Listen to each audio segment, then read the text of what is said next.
Okay, so last week The Walking Dead was pretty much a character story. Week before that, we had Glenn dying. Well,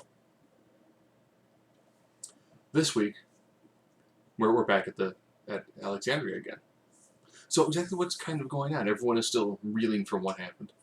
There's the occasional walker that they find on the inside. Maggie decides she has to go out and find Glenn. Aaron's like, you can't make it by yourself. Let me go out there with you.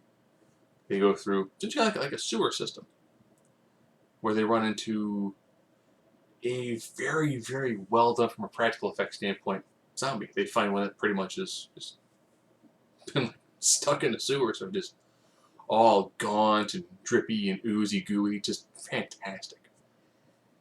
Ironically, the best way for a brownie is the same way for a zombie. Gooey and ooey. It's a way to do it.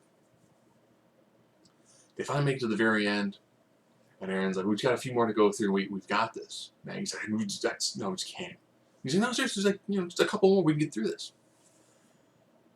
Well, she's pregnant with Glenn's baby. Yeah. So take the emotional level of Glenn dying, and then Glenn being a daddy and dying. That's, I think they're trying to up the ante here. It's gonna be like, hey, remember when Judith was pregnant? Yeah. And she gave birth? Yeah. But she came a zombie like afterwards? Carla the shooter? Yeah. We need to go farther up the emotional ladder than that. People weren't big fans of Judith, but man, people love Glenn. Love Glenn. Love Glenn. Killing him off and then making him a dad like the exact same season, that is like a double super kick to the feels. Just insane stuff right there. Rick makes his way back while doing like a marathon sprint with zombies behind him. Walkers. The mayor has like a small like mini breakdown. She's like, I can't. They don't need me. They need you. So we're recycling the Rick is de facto leader of everything. It's like, Rick, people respect you, and if they don't, people know that you will kill them. So it's Rick. People gravitate towards Rick because he's got that leadership mentality who does not want to be a leader. Then there's other little arguments here and there where it's like, Spencer, yeah, you did a good job taking out the driver. You really, stood your ground when it was we need to ration the storehouse. Then you grabbed a bunch of liquor, got drunk because you're like, hey, we're all gonna die now. At the storehouse, everyone's like, why are we rationing? We're all gonna die. Why my family starve? And the guy who said it, I think he's probably a couple days away from starving. Just gonna throw that out there.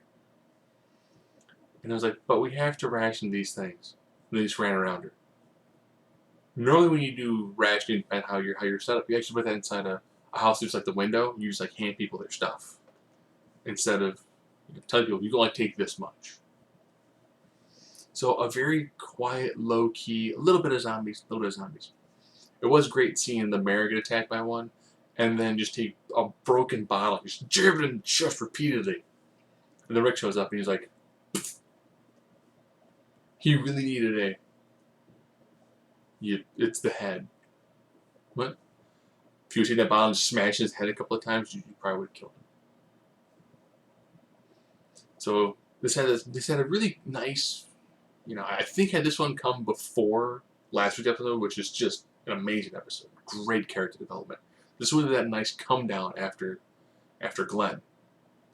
So more mellow episode. It does feel like we're oscillating again, where it's like high intensity, low key, high intensity, low key.